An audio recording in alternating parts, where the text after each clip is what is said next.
It's the Wrestling Caucus. I'm Peter A. I'm Smiley Ariaga, everybody. And today we're going to talk about a very eventful WWE Summerslam from Cleveland. And generally speaking, what'd you think of this show? It was really good. Like WWE's pay-per-views, especially under Hunter, have been pretty good. Even in the transitional periods, even in those scary weeks or months that we thought Vince has come back, like there were still some pretty damn good pay-per-views.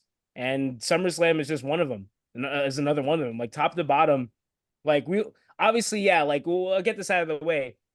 Basically every match in this show was really good. Like was very good. And also not only just that, it further most of them furthered a story, which is like crazy, right?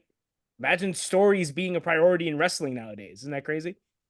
Yeah, you know what? With this show, I didn't think every match was a home run as far as just in the ring, but I Yeah, do very think good. You know, right. I do think that most of the matches here like kind of further the story or stuff like that. Like it kept you interested to seeing what's going to happen the next night and the next Friday. And yeah, like you said, like a lot of these the WWE's kind of, they're on fire right now, and I feel like maybe some of the late era Vince SummerSlam, some of the shows just have been just like another pay-per-view. I feel like this SummerSlam it felt like a big deal. It felt like a big show. There was a lot at stake. Um, it was a 4 hour show, but it kept my interest throughout the 4 hours. And starting at 7 p.m. really helped. The video packages helped. It kind of explained some of the storylines if you don't watch every week. So yeah, the that's video important. packages weren't bullshit this time around. And like honestly, the No. show for me did not feel like 4 hours. Like Yeah, I it agree. really wow. Yeah. All right, let's Huh. dive into the card. We have Liv Morgan, Rhea Ripley, Women's World Championship. So, do you think that like this angle could have peaked here, or should have should Rhea have won the belt? Because this has been kind of set up for about 2 years now. When Rhea was in even with Edge, when Edge was in the Judgment Day, they've been setting this up for a while. Um, I don't know. I think that maybe Rhea should have won here, but seeing the results of Damien Priest and Gunther and what happened on Raw, I kind of understand why Liv Morgan won here. What do you think?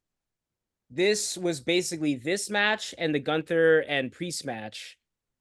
Pretty much, this was a result of a coup d'état planned by Finn Balor and Damien. Because at first I thought everyone kept saying, "Oh, the Judgment Day is over," but after watching Raw last night, if I didn't watch Raw last night, I would be like immediately agreeing what you're saying. This probably peaked here. This is the beginning of because like people were saying that the Judgment Day has been stale. Like, I disagree. I've been loving the Judgment Day. Like they have the best theme in the fucking company. And at first I was like, okay, the Liv and Ripley match should have happened at Mania. But after seeing this, I'm happy it happened here because it furthers Liv's revenge tour. The idea is that she's stealing everything that Rhea has. And that blossomed into Finn's resentment towards Rhea and Damien. And that turned into, oh, let's just steal the whole damn team from them. Let's just cut out Ripley and cut out Priest. The Judgment Day is ours now. This was a coup d'etat. And it was done cerebrally. It was done in a very cerebral way. Because at first I was like, wait a minute. Is the Judgment Day over? But then after seeing Gunther's match with Priest, I'm like, holy shit, Finn and Dom playing all this. Like, do you remember after Rhea's match, Damien like grabbed Finn by the collar, like, "Oh, did you do this?" And Finn's like, "No," like, but he fucking did everything. Yeah. So I like this. I honestly and plus Rhea, Jesus, the way she not even just the way she showed her reactions, the way she sold her shoulder for the whole match was just masterful. It was yeah, I like this. I like this a lot. Yeah, Rhea is a bona fide star, and Liv Morgan really knocked this out of the park. Her character has been just tremendous. And she has improved greatly in the last couple of years. Definitely overcame the disaster of the Ronda Rousey storyline. But this is good. I'm curious to see, how this is going to play out. Let's move on to Braun Breaker, Sami Zayn, Intercontinental title. This match total was about 5 minutes, 40 seconds. This was the most disappointing match of the whole show. I feel because I think it should have had more time, a lot more time. It didn't need to be 30 minutes, but it shouldn't have been 5 minutes and 40 seconds. What do you think? I did. I I do agree with you about being disappointed because on one hand, you saw the match in the last pay per view. I thought was better. Like the Money in the Bank match, I thought. I mean, I still think this match is good too because I really love Sami Zayn and I do like Braun Breaker. I think Braun has a lot to learn still, but even at where he's at now, he can only get better. And then he's on the come up. And it was nice to see him win the title in front of his family. The Steiners are in the crowd. I don't know if there's a video circling around like the Steiners watching him win, which is pretty beautiful. But I agree with you. I think this match, especially with these two, this match, if it got more time, Sammy would have done more, would have been able to do more things to make Braun look like the fucking animal that he is. Like, because Yeah, personally, man, I can watch Braun Breaker run the ropes for like a half an hour. Like this guy, I love watching it. But I agree, this match should have been a little longer. You know, yeah. I think Braun Breaker is ready. I think the NXT system served him very, very well. Triple H was not just going to put him out here if he wasn't ready. Um, a lot of the video packages setting up this match were great. And I think Braun Breaker, if he was going to win the title, I have no problem with him winning. I think he was ready for that. But it should have been a bigger deal because it's a big show. But however, I think that they kind of made up for that because they're going to do a rematch, a 2 out of 3 falls match on Raw. that I'm But looking forward to. me too. But I And wish, that corrects the length problem. yeah, I think they could have uh had that match on SummerSlam, you know, True. because Yeah. this is not the first match in their series. This is not the first time they're wrestling, because you can have a first match in a series. It could be a DQ or whatever it is, count out, whatever that may be. That sucks, but like if you're using that to set up another match, I'm okay with it. But this is like the second match in their series, so it's like this should have been the big win for Braun Breaker, but it's fine at the end of the day. But I'm You looking know forward to the something? 2 out of 3 match, falls match. No, I am too, yeah, like I said, I agree with you with the whole length thing. Like, I think this should have been, actually, something. Rather than even make it longer, another thing you could have done. Since this match was the second match they had, and it was shorter than the Money in the Bank one, the Money in the Bank match was about whether or not Braun can keep up with Sammy, even though he's as destructive as he is. If you're gonna make this match shorter, I would have made it a squash match. I would have had Braun tear him up like in like 2 minutes, like destroy him and win decisively. Like, you know what I'm saying? Like, if you're Yeah, gonna go back and forth again but be short, but have a shorter match than, not as strong of a match as you had in Money in the Bank, I think rather than either make this match longer or you should have made it more decisive, more exciting, and like, you know what I'm saying? yeah, and I would have, I wouldn't have loved it, but I wouldn't have minded a disqualification here if he just Oh, took yeah, a that too. chair and just beat him for like a minute. That would have been fine if they're so concerned about time. But yeah, what they did, I didn't really love, but I am happy for Braun Breaker. I'm gonna see where this goes. Um, all right, Nia Jax, Bailey, WWE Women's Championship. Um, I think in this match, I think Nia Jax did a good job of being like a big monster, and I love the spot where Bailey lifted her up to powerbomb her from the top rope. I thought that looked really good. It kind of looked believable because we've seen matches with Nia Jax. I think it was Liv Morgan. They wrestled and it just wasn't believable. Like there's no way I'm gonna believe that someone who is the size of Liv Morgan can lift up and powerbomb or do like a head scissors and take Nia Jax's entire weight over your body. It just makes no sense to me. I Like don't you know. can pull that off better with Bailey, and plus these two have been working together for years. Like Bailey has worked with Nia even when before Nia got good, and like honestly, like even like the spot where like Bailey went for a dive and Nia caught her Yeah. and did it. Like, could you imagine Nia from 2-3 years ago being trusted to do that? Yeah, And because I think when you're a big person, you don't have to do a whole lot. Like what they did with Batista when he first showed up, they had him wrestle like almost a half hour with Triple H. I mean, that you're just oh well, that exposing him was at that yeah, point. that Yeah, didn't even no. happen. Even with someone like Jade Cargill, like they don't have to do a lot. Look at how big they are. Look at their presence. They don't have to do much. They just have to do a few things very well. That's it. Let the babyface do all the flashy stuff. And no, but it's not even about just like Nia doing a bunch of stuff. It's like the stuff that Nia was doing, the little things she was doing, she's doing in this match and in her matches of this year. She's been doing her stuff better than she's ever done before. Like I said, this is the Yeah. first time. I think I told you before the show started. This is the first time the first year I've been watching Nia Jax matches, and I'm not concerned for anybody. Like she genuinely became a better worker, Yeah. and by just doing her stuff.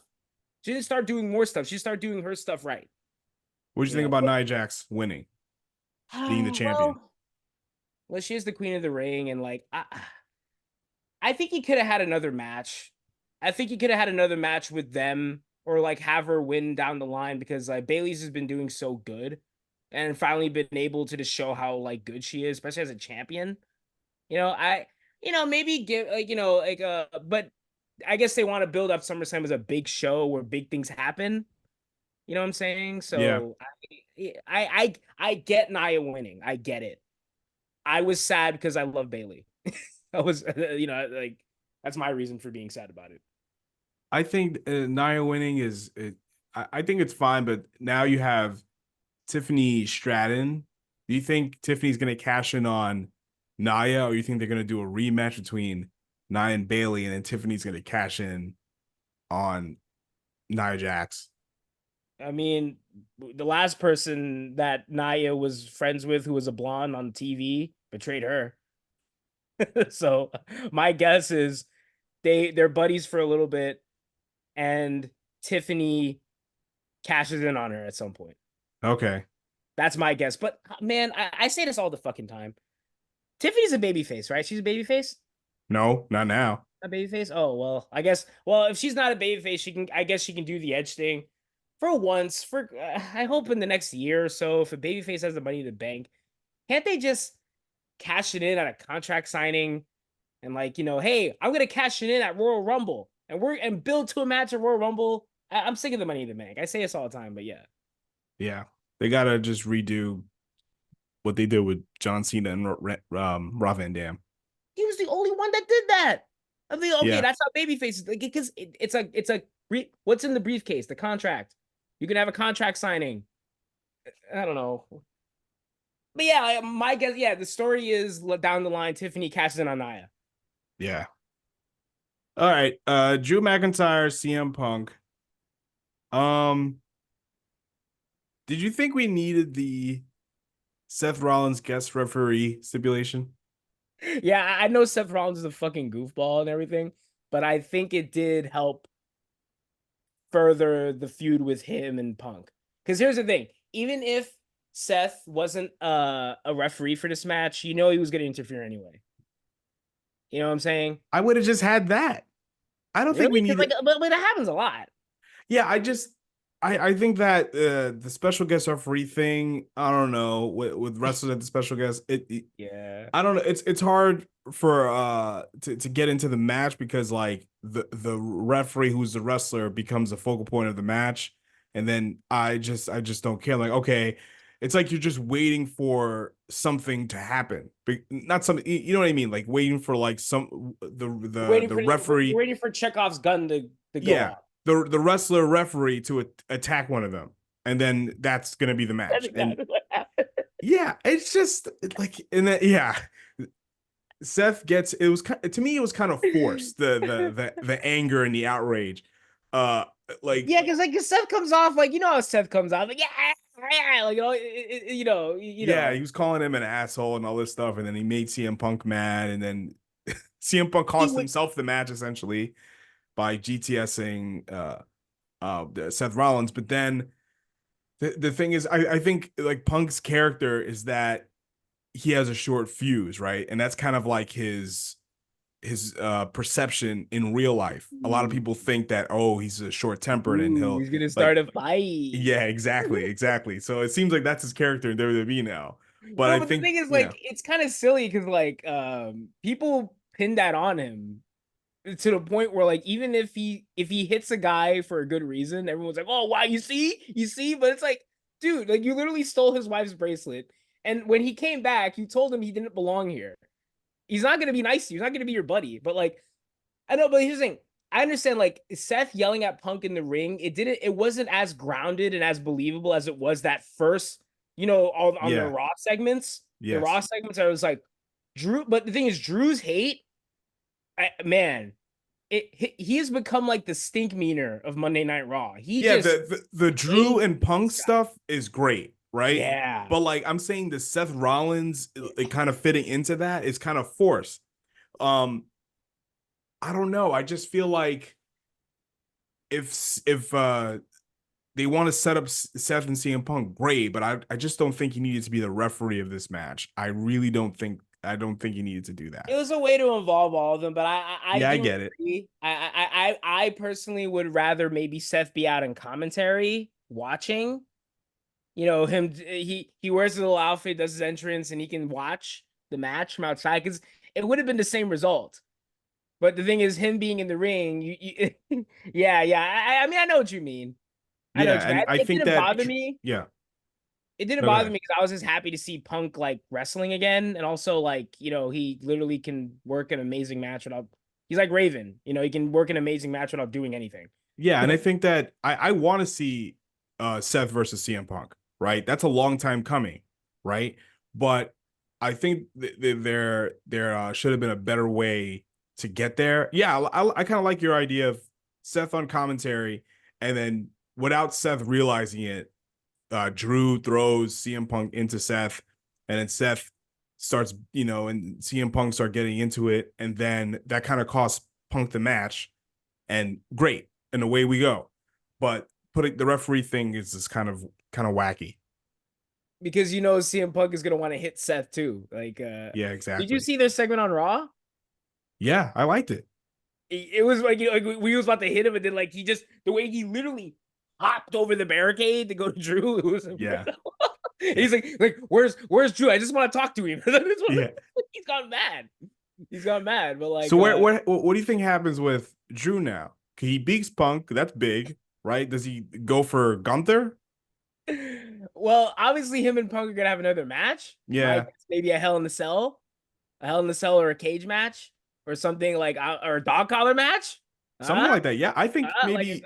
Yeah, Punk and Drew they have another match, and then Punk wins, and they have a rubber match, and then that winner would face whoever the champion is, and then maybe Punk can lose this program, and then he can climb his way up, maybe win the Rumble or something like that to he's got to wrestle get Seth into the at title. some point. He's got to Yeah, wrestle. yeah, exactly. Yeah, And I kind of want that to happen soon. So, because I really want Punk and Reigns. I want yeah. no, because you remember Roman Reigns was talking that grease about Punk when he was away. He's like, oh, the only thing he created was the Pepsi tattoo. And here's the thing, because Roman now is a good promo. He's a good promo now. All the Shield guys have beef with Punk, which is kind And of for different interesting. reasons. Like, you know what I'm saying? Like, Yeah, here's the thing. Roman has beef with Roman, it's more hubris. It's like, well, we don't need him. Seth genuinely hates him.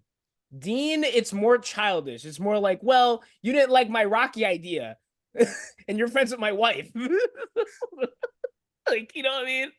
But yeah, they all do, and which is funny because Punk made them. He essentially made the Shield. Like, in yeah. most, Like the Shield was CM Punk's, backup crew. He was his hired guns. maybe that's what he can say. Like, you're my backup crew. He could You say know what I that. mean? Yeah, why not? Oh my goodness. But no, but did you like this match? Like, I did enjoy this match, but I I know thought it's it gonna was be like, good. Yeah, oh, I thought it was a very story driven, story heavy kind of stuff. And again, it's hard. Again, remember AJ Styles and Kevin Owens at SummerSlam years back with Shane McMahon as a special guest referee? The match was itself was good, but then there was too much Shane McMahon. You know what I mean? yeah. I Well, we're don't gonna know. get a lot more of him on Wednesday night. Uh, Whatever. Like, yeah, what's that's he how I feel. what, That's how I what's feel. he gonna do? Honestly, What's Shane gonna do over no, there? you know what he can do? Like, you remember in The Sopranos with the guy with the meatballs and the pizza? Like, Tony can go like, "Oh, I'm not gonna stand for this fucking shit." And then Shane was like, "Tony, go in the back, right? Make matches." He's gonna get paid 6, 7, 8, 9, 10 figures to do what? He's gonna bring up fights backstage Yeah.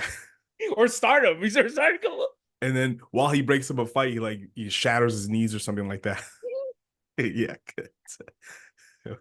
We're in quite a time. We're in quite a time. All right. Man. Uh, It's all CM Punk's fault anyway. It's all yeah, his it's all fault. small. Cancer. Uh It Gunther can't. versus Gunther versus Damien Priest. Um World Heavyweight Championship. Finn betrays Damien. So, as we saw on Raw, it looks like a Judgment Day civil war is upon us. We have two warring factions. We got the Bloodline, which we'll talk about in a little bit, and we Yeah. have Judgment Day warring within.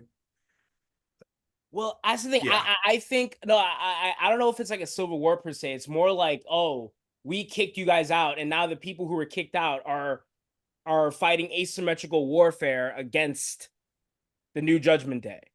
And that's what I like. It's different than the Bloodline issues. The Bloodline issues, that's an all-out civil war. Like yeah, you can have like 4-on-4 or 3-on-3 in that, but this is like, oh, us two, fine. You want to kick us out? We're gonna destroy you all of you. yeah. So I'm excited about that. What do you think about Damian Priest going babyface?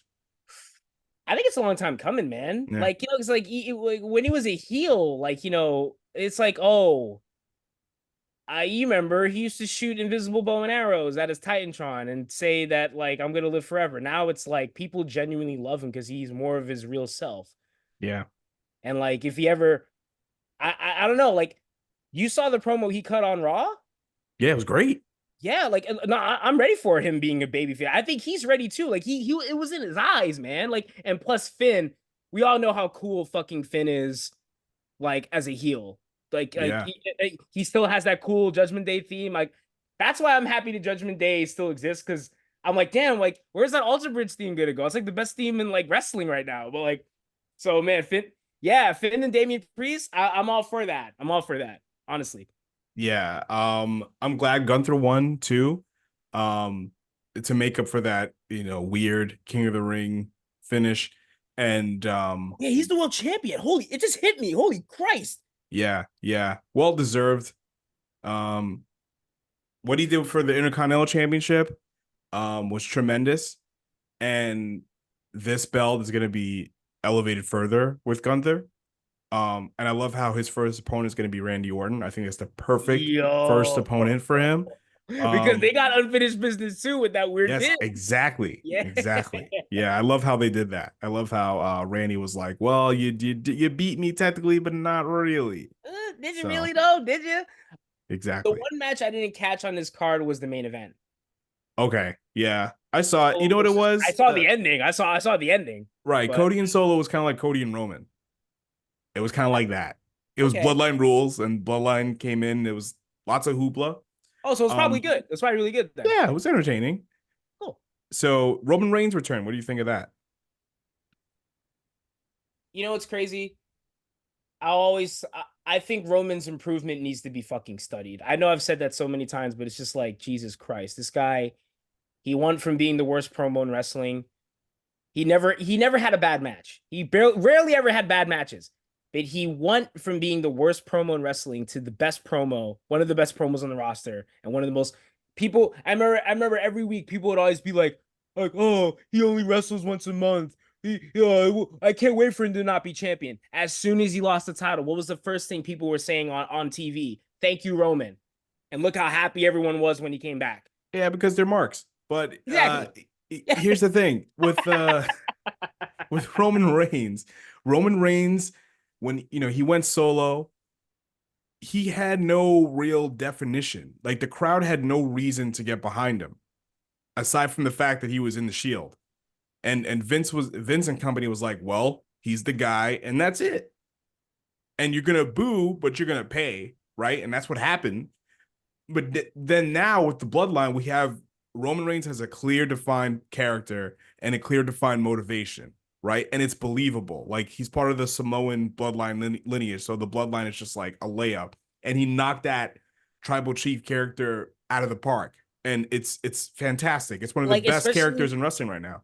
yeah, especially without Vince's interference, Roman can show how he can not only show how good he is, he can not only show his strengths, but Yeah, he earned back the spot that he was just given.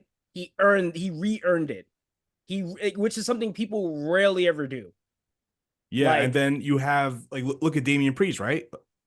When you were saying he was just shooting arrows into the air, the Archer of Infamy, like how is anybody going to connect to that? Like, what does that mean? he was And in the now, club. yeah, Ooh. exactly. He was with women in the limo, and he was, I don't know what that was, but now he speaks on his heritage. He speaks Spanish, so he can relate to a lot of people. He's at the Puerto Rican Day Parade, and they talk about it. So it's very easy to get behind the guy, and he's a believable badass, and they're not overbooking him. They're not over, scripting him and over, dressing him up and making him some sort of wacky buffoon that no Or one can hamming relate up to and his resonate with. or especially they're not hamming up his Puerto Rican heritage. They're not making it look minstrel.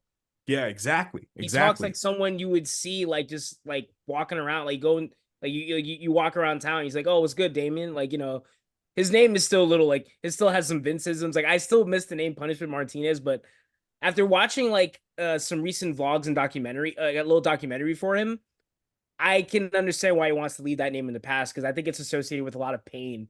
He like he like I don't know if you heard like you saw some of the vlogs that they showed with him like talking about Yeah. his past and everything. He's another guy that came from the depths, man.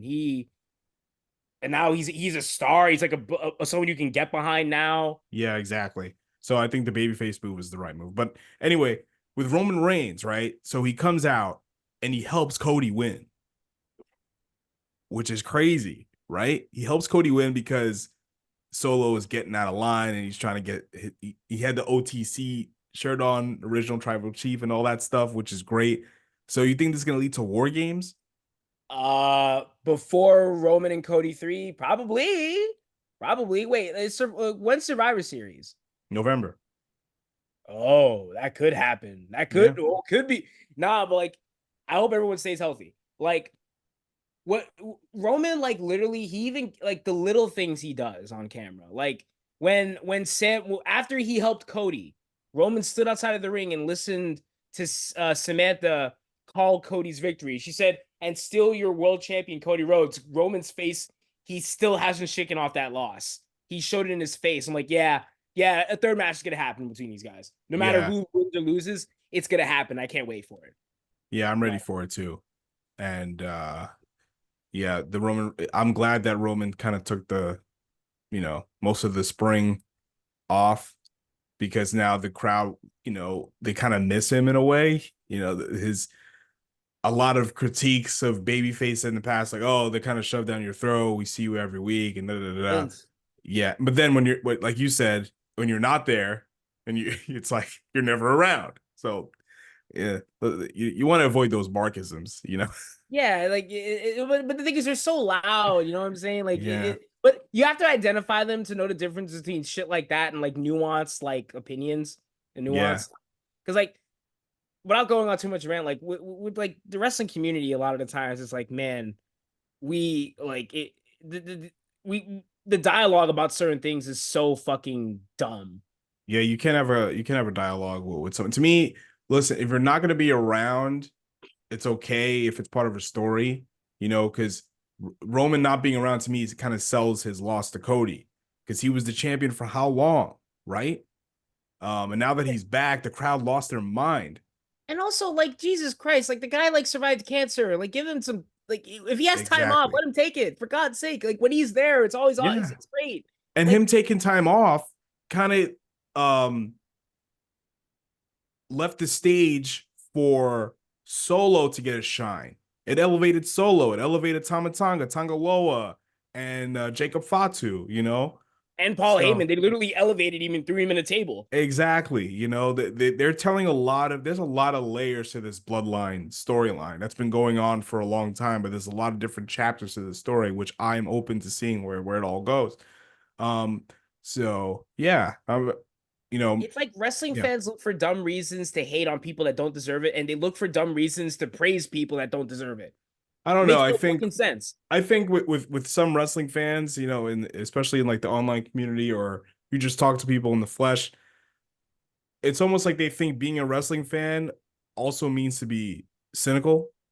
Um, Well, yeah, there's that too. I think a lot of people, especially millennials, you know, our generation, is too obsessed with the past. Is too obsessed with the Monday Night War period.